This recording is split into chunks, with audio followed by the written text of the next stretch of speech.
Last week we followed the design and development of the history of the Commer TS3 engine. In this episode we're going to look at the design and development of the Commer TS4 engine. There are only 4 left in the world, and we're heading to a hangar located west of London where 2 of the TS4s are being stored. Inside the hangar is a bit gloomy, so the light isn't all that wonderful, but you can see them. So let's take a step back in history and talk to the people who had a fair bit to do with the Commer TS4. Mark, we've heard all about the TS3 engine, and now some say that the TS4 didn't actually exist, but here we are looking at 2 of them. Yes, and what we need to do now is to find out the process of who sort of thought up the idea of the TS4 and what eventually happened to them. Right. Well, the 4 was a natural progression from the 3-cylinder engines, the TS3, and of course the design team at Maidstone were intimately involved in their production, and starting of course with the great Eric Coy, and under him Heinz Stransky and Don Kitchen. Where did the TS4 come into it? It just came into it one day. Did it? Well, I was told that one day that the first thing I knew was that yes, we're going to do a 4-cylinder, and what do we want? What have we got to do? Because I mean, nobody had really thought about it before in the office. Okay. Eric Coy may have done, but and we know planning, plan the tooling, but no, I mean, it's a big thing in one respect. Although the running gear is identical to the 3, but the crankshaft and the block and the blower are mainly the features which change. The block was the biggest thing to draw out, and that was drawn out. If you want, it was a 3-cylinder block plus 1. Right. Provided every dimension had up, because one of the problems with when you get the cylinders in flat, and the rocker levers, the con rods and the crank, if you take all the dimensions that could be possibly one way, and all the other dimensions the other way, something's got to fight it. So and that was quite a big calculation. Right. We checked them right the way through, and they were all right. But it was the redesign of the through bolts. Right. That was the critical feature, front and rear. Nobody thought we could get a through bolt through the rear, but we did. We got 2. And once that was done, that engine, that was perfect. Right. The block was compressed. Yes, evenly run into the other. One end to the other, and no problem. Right. There was no problem on the crankshaft. That went straight in without any change. There was no changes done on any of the running gear. They probably played around getting the compressor mounted at the front. Yeah. And that was a big step forward in its own right, to the rear-mounted compressor that clacked and rattled. Yeah, and there wasn't a lot of changes. It was once we got it going. And with everything that you'd learned over the last 20 years on the 3 cylinders, the 4-cylinder was, to you guys, was probably a next logical step, wasn't it? Oh, it was. Yeah. And were the patterns that were made for the 3-cylinder, were they made with the idea in mind of a 4-cylinder later, or it was a complete retooling for the 4?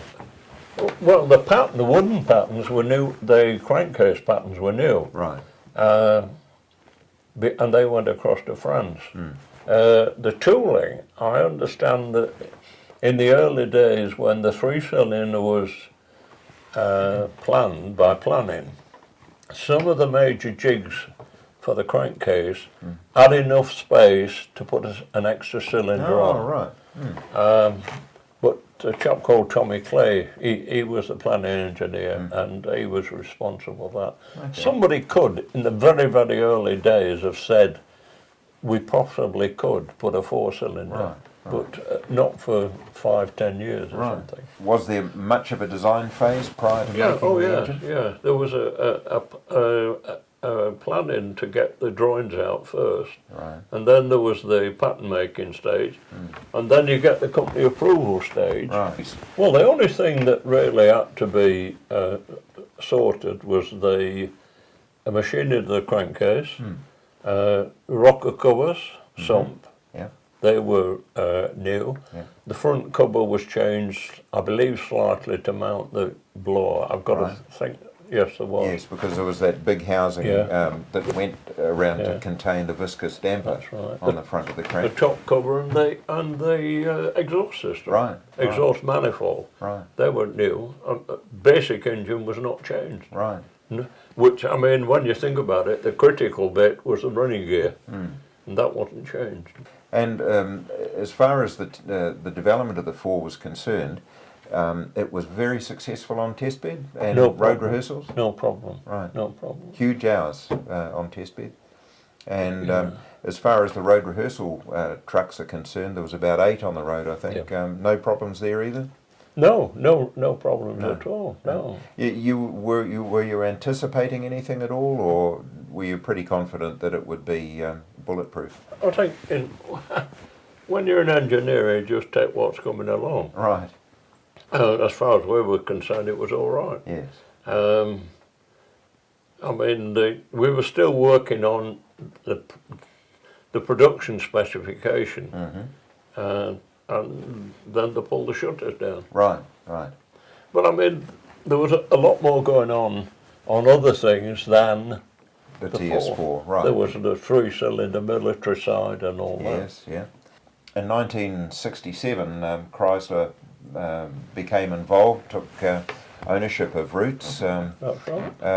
Roots was in financial difficulty, felt the strain after the Acton strike of 1962 and the introduction of new cars from other countries, and additional competition, etc. Many things, yeah. Many things, yes. And the truck side was always did well, though.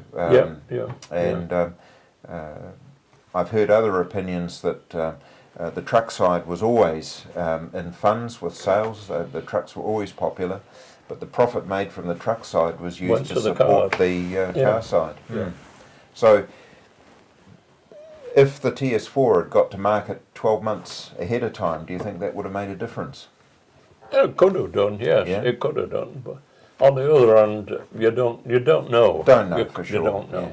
I know even as far away as New Zealand, there were transport operators waiting to buy TS4 powered Commers. I mean, the 4 was a good engine. Yes. Was yeah. a good engine, Yeah. but there was a lot more thrown at it. Right. Politically and Yes. and emissions and everything. Yes. They didn't look into it in those days. Right. Right. But no, it was it went. Yeah. So looking at this is really just the TS3, but it just extended a bit with a lot more research gone into it and all the little niggly-nagglies out of the TS3 Yes, put yes. into the TS4. Absolutely right, Bill. Yeah. There's thousands of detail changes, but you've hit the nail on the head there. These were the natural progression, and everything that Roots had learnt in the 3-cylinder engines over 20 years is embodied into these. These are the absolute top of the heap, state-of-the-art diesel engines for this era. And so coming back to 1970 and all the trucks that you got the Detroits coming through Sure. and all the engines like that coming through. You think by now, by about the mid-90s, these would have gone past their use-by date? Well, I think they would have, if they'd stayed in production, these would have evolved. But here in 2013, these engines still have the same power density as modern diesel engines. So that's modern diesel engines made in 2013. These are still up with that. It shows how advanced these things were. Yeah, we'll have a look at the other one. Yeah. Yeah. So seeing these two, I know you've got one yourself at home, but seeing two more, this must be really, you must be going, yes! It's unbelievable to be standing between a pair of TS4 prototypes. It really is quite a spine-tingling experience, and particularly for what they represent to the transport industry. We're on the other side of the planet to where we're standing.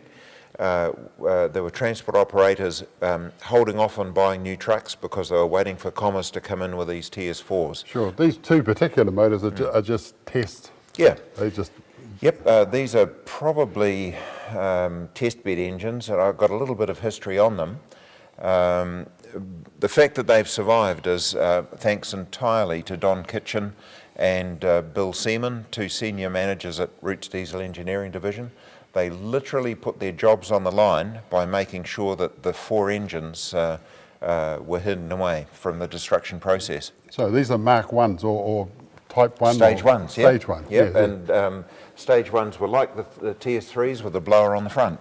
Same blower or a little bit bigger or smaller? It exactly looks like the same blower, but internally it's different. It's running at higher speed, and of course, because it's running at higher speed, everything is a little different in there. And there's something about a chain got replaced with gears. Right. In the very early TS3 development, the very first of the engines had a chain drive for timing the injector pump.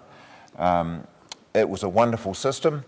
It had to be serviced and maintained the way, according to the workshop manual. No transport operators ever did that, so the chain became troublesome because it wasn't serviced, not because it was faulty in any way.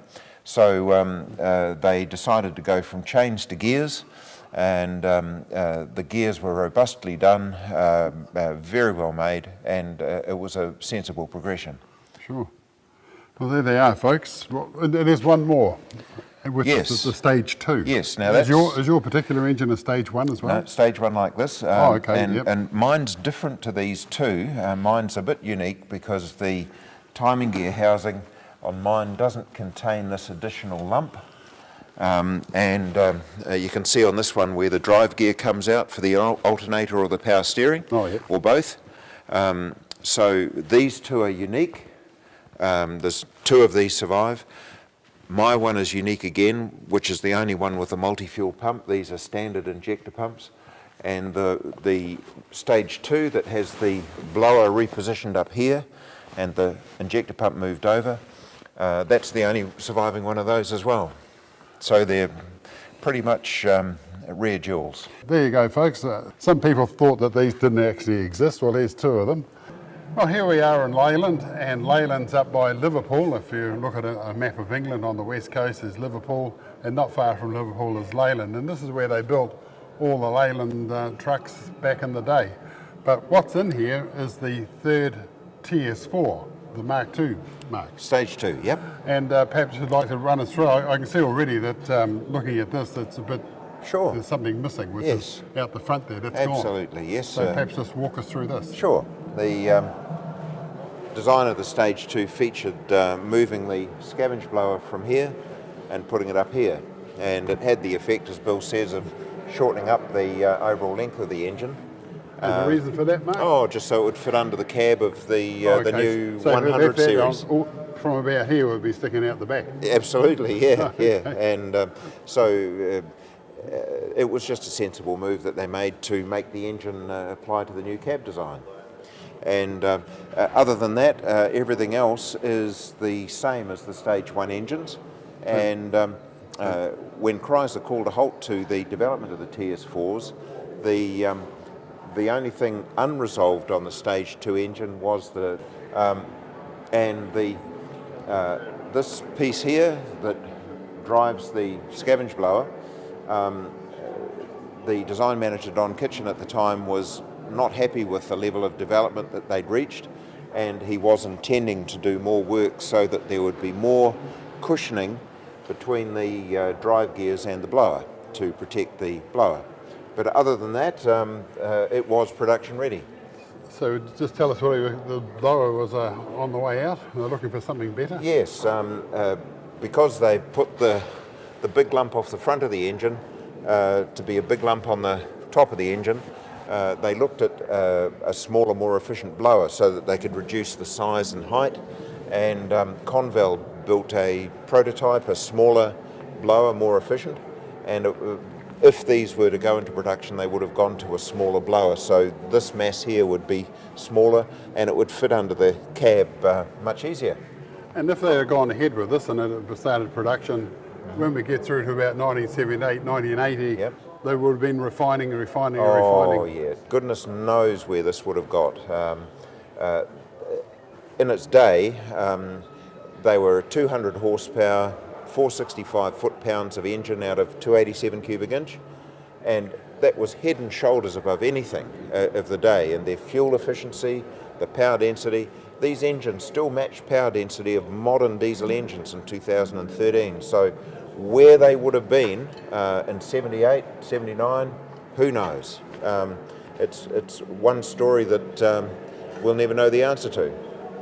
What's the oil level like? Not very good. I think we Right need to up. top it up. Right at the end of it. It's got oil in it, but just right at the end of the stick. Yeah. This engine was a test bed engine. I can tell that by the lack of a clutch fork, and the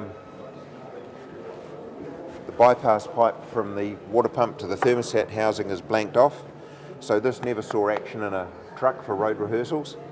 And I would guess the reason why is that they were still resolving the drive to the blower. Right. Well, there you go, folks. That's the third TS4, and some people, as I said before, some people didn't think this exists. Right, absolutely. Here it is. Here it live and is. well. Yeah. I'd like to introduce you to Peter Lewis, who was the Audits and Warranties Return Manager for Roots Group. And he's kindly invited us into his home to tell us all about his history with the company going back some considerable years. And in particular, his personal first-hand experience with the TS4 prototype tests at the Fighting Vehicle Research Establishment at Chobham that he was personally involved with. And perhaps, Peter, if you could tell us a little bit about that. Oh, yes, I can do. I wouldn't say I was in anything to do with the whole Roots group. It was purely Commer, Sure. Dodge, Carrier, Renault, various names over the door, but it was Dunstable and Luton based all my life. The involvement with the TS4 at Chobham was really a mistake on our behalf, because I was a young foreman. We were in charge of the pre-production of the Dodge 500. We were running pre-production tests at places like Chobham and Myra, and out on the open road, running in and doing brake and performance tests of pre-production vehicles. There were about 30 of them in total in this batch. We happened to be at Chobham, I believe, doing some brake tests on one of the trucks when the foray of engineers and commercial people turned up to compare the, let's say, the horrible red devil that Cummins had devised, which Chrysler had put a significant number of millions of pounds into developing a small high-speed truck engine. And they were there to compare the TS4, which was a prototype still, basically, with the performance of the Cummins. So while this was going on, we interloped into the back of the crowd and had a look and a watch, and they fired them all up, and the Commer with his Tesla went hacking off down the truck, followed a long way behind by this other noisy banshee nasty thing that we were being forced to take on. All I can say is the performance difference was embarrassing.